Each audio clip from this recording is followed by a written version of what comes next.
எல்லோருக்கும் வணக்கங்க. பனி பெய்யறதுனாலயே பார்த்தீங்கன்னா, வீட்ல எல்லாருக்குமே வந்து அப்படியே சளி பிடிச்சு தொண்டையெல்லாம் அப்படியே கரகரன்னு வலி எடுக்க ஆரம்பிச்சிருச்சு. ஏதாவது காரசாரமா சாப்பிட்டா நல்லாயிருக்குமே அப்படின்னு சொல்லிட்டு யோசிச்சேன். வீட்ல பார்த்தீங்கன்னா, இஞ்சி கொஞ்சம் நெறையவே இருந்துச்சுங்க. சரி அத வச்சு புளிக்குழம்பு செஞ்சிடலாம் அப்படின்னு சொல்லிட்டு இன்றைக்கி புளிக்குழம்பு நான் செஞ்சுருக்கேன். இஞ்சி புளிக்குழம்பு வந்து ரொம்பவே நல்லா இருந்துச்சுங்க. நம்ம ஹோட்டலுக்கே போனா கூட நம்ம பருப்பு சாம்பாருக்கு அடுத்து ரொம்ப லைக் பண்ணி சாப்பிட்றதுனா அது புளிக்குழம்பா தான் இருக்கும். இன்றைக்கி வந்து பார்த்திங்கன்னா, இஞ்சி புளிக்குழம்பு வந்து நம்ம நல்லா மசாலா அரைச்சி வைக்கலாங்க. ஃபஸ்ட்டு வந்து நம்ம வெறும் கடாயில் 1 ஸ்பூன் மல்லி சேர்த்துக்கலாம். இது கூட 1 ஸ்பூன் உளுத்தம்பருப்பு சேர்த்துக்கலாங்க. நீங்கள் கடலைப்பருப்பு சேர்த்துனாலும் சேர்த்துக்கலாங்க.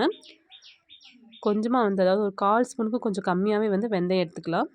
அது கூட வந்து ஒரு 1/4 ஸ்பூன் வந்து மிளகு, 1/2 ஸ்பூன் வந்து சீரகம், 2 கொத்து கருவேப்பிலை. நான் வந்து பார்த்திங்கன்னா மிளகாய் சேர்த்துல, நான் மிளகாய் தூள் சேர்த்திக்கலாம் அப்படின்னு சொல்லிட்டு மிளகாய் சேர்த்தாமல் இதை மட்டும் நல்லா வறுத்துக்கலாங்க. நல்ல வாசனை வர அளவுக்கு கருகிடாமல் பார்த்து வறுத்து எடுத்துக்கலாங்க. இதை வந்து தனியாக நம்ம பொடி பண்ணிக்கலாம்.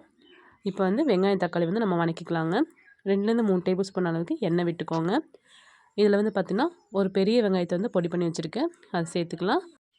வெங்காயத்தை வந்து பார்த்திங்கன்னா நல்லா ஒரு 3/4 பதத்துக்கு வந்து நல்லா வதக்கி விட்டுக்கலாங்க. கலராக நல்லா மாறி வர அளவுக்கு வதக்கி விட்டுக்கலாம். இப்போ வந்து பார்த்திங்கன்னா ஒரு 2 தக்காளி பழம் வந்து நான் எடுத்து வச்சுருக்கேன், அதை வந்து இது கூட சேர்த்துக்கலாங்க. நல்லா பழுத்து பழமாக எடுத்திருக்கேன். இதையும் வந்து பார்த்திங்கன்னா மேல் தோல் வந்து அப்படியே பிரிஞ்சு வர அளவுக்கு நல்லா வதக்கி விட்டுக்கலாங்க. இது கூட வந்து பார்த்திங்கன்னா ஃபைனலாக ஒரு 3/4 ஸ்பூன் அளவுக்கு மிளகாய் தூள் சேர்த்துருக்கேன். இது வந்து பார்த்திங்கன்னா நல்லா காரமாக இருக்குது, அதனால் நான் 3/4 ஸ்பூன் தான் சேர்த்துருக்கேன். நீங்கள் வந்து உங்களுக்கு காரத்துக்கு தகுந்த மாதிரி கூட குறைய சேர்த்துக்கோங்க. இதை வந்து சும்மா லேசாக மட்டும் பிரட்டி விட்டுட்டு இப்போ இதையும் ஆற வச்சு நம்ம அரைச்சிக்கலாங்க. மசாலா எல்லாமே வந்து ஒன் பை ஒன்னாக நம்ம ஆற விட்டு தனித்தனியாக அரைச்சிக்கலாம். அதே மாதிரி பார்த்திங்கன்னா இஞ்சியும் வந்து நம்ம தனியாக தான் வந்து நம்ம தாளித்து விட போகிறோம். ஃபஸ்ட்டு வந்து நம்ம அதாவது இந்த பாவக்காய்க்கு நம்ம செய்வோம் இல்லைங்களா, தனியாக வந்து பாவக்காய் வறுத்துட்டு எண்ணெயில் வறுக்கிறோம்ல, அதே மாதிரி தான் வந்து இஞ்சியும் தனியாக வந்து எண்ணெயிலே வந்து வறுத்து விட போகிறோம். இஞ்சி வந்து பார்த்திங்கன்னா ஒரு 100 கிராம் அளவுக்கு இருக்குங்க. இதை வந்து நல்லா தோல் நீக்கிட்டு நல்லா துருவி வச்சுருக்கேன். இதை வந்து ஒரு 4, 5 டேபிள் ஸ்பூன் அளவுக்கு எண்ணெய் விட்டுட்டு நல்லா வந்து நம்ம ஃப்ரை பண்ணிக்க போகிறோம். இஞ்சி வந்து துருவி நம்ம டேரெக்டாக சேர்த்துறதுனால கீழே வந்து பார்த்திங்கன்னா லைட்டாக அடிப்பிடிக்கும். அதனால் நீங்கள் நல்லா வந்து பிரட்டி விட்டுட்டே இருங்க, கைவிடாமல் பிரட்டி விடுங்க, அப்போ தான் அடிப்பிடிக்காமல் வரும். லேசாக பிடிச்சாலும் உங்களுக்கு வந்து மேலே எல்லாமே நல்லா நீங்கள் கிளறி விட்டீங்க அப்படின்னா இஞ்சி வந்து உங்களுக்கு சீக்கிரம் வதங்கி வந்துடும். ஒரு பாதி அளவுக்கு நல்லா வதங்கி வந்ததுக்கப்புறமா கொஞ்சமாக வந்து புளி கரைசல் சேர்த்துக்கலாம்.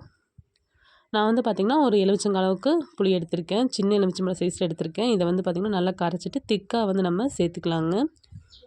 புளி சேர்த்துட்டு நல்லா வந்து பார்த்திங்கன்னா இந்த புளி சுண்டி வர அளவுக்கு நம்ம வதக்கி விட்டுடலாம். நல்லா வந்து கொதி விட்டு இந்த புளியும் இஞ்சியும் வந்து நல்லா வந்து கலந்து உங்களுக்கு கொதித்து வரட்டும். இந்த மாதிரி வந்து புளியிலேயே வந்து நல்லா நம்ம வதக்கும் போது இஞ்சி வந்து அவ்வளோ டேஸ்ட்டாக இருக்குங்க. கொஞ்சமாக வந்து இது கூட மஞ்சள் தூள் சேர்த்துக்கலாம், கொஞ்சம் உப்பு சேர்த்துக்கலாங்க. 1 ஸ்பூன் அளவுக்கு உப்பு சேர்த்துருக்கேன். எல்லாத்தையும் சேர்த்துட்டு நல்லா வந்து நம்ம வதக்கி விட்டுக்கலாம். புளி எல்லாமே நல்லா சுண்டி இந்த அளவுக்கு வந்து எண்ணெய் பிரிஞ்சு வந்ததுக்கப்புறமா நம்ம இந்த இஞ்சியை வந்து தனியாக எடுத்து வச்சுக்கலாங்க. இப்போ வந்து வேற ஒரு பாத்திரத்தில் நான் வந்து குழம்ப தாளித்து விட்டுக்க போகிறேன். ஒரு 2 ஸ்பூன் அளவுக்கு எண்ணெய் விட்டுக்கலாம். அது கூட வந்து கொஞ்சமாக கடுகு சேர்த்துட்டு 2 கொத்து கருவேப்பிலை சேர்த்துக்கலாங்க. இது கூட வந்து பார்த்திங்கன்னா ஒரு கைப்பிடி அளவுக்கு பூண்டு எடுத்துருக்கேன். பூண்டு நீங்கள் இன்னும் நிறைய சேர்த்துனாலும் சேர்த்துக்கலாங்க. இது கூட வந்து ஒரு கைப்பிடி அளவுக்கு சின்ன வெங்காயத்தை வந்து 2 கட் பண்ணி போட்டிருக்கேன். 2மே வந்து உங்களுக்கு ஆப்ஷனல் தான், நிறைய சேர்த்துனாலும் சேர்த்துக்கலாங்க.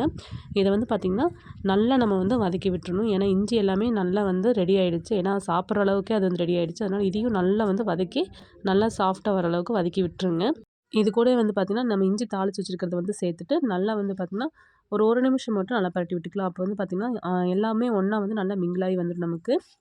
இப்போ வந்து பார்த்திங்கன்னா நம்ம தக்காளி, வெங்காயம், மிளகாய்த்தூள் வந்து அரைச்ச பேஸ்ட் வந்து முதல்ல நம்ம சேர்த்துக்கலாங்க. இதை சேர்த்துட்டு நம்ம தேவையான அளவுக்கு தண்ணி விட்டுக்கலாம். நான் மிக்ஸி ஜார் அலசின தண்ணியை வந்து சேர்த்துக்கிறேங்க. இஞ்சி வந்து பார்த்திங்கன்னா ரொம்ப ரொம்ப உடலுக்கு ஆரோக்கியமானது கூட. ரொம்ப நல்லா வந்து பசியை தூண்டக்கூடிய ஒரு பொருள் தான் இஞ்சி.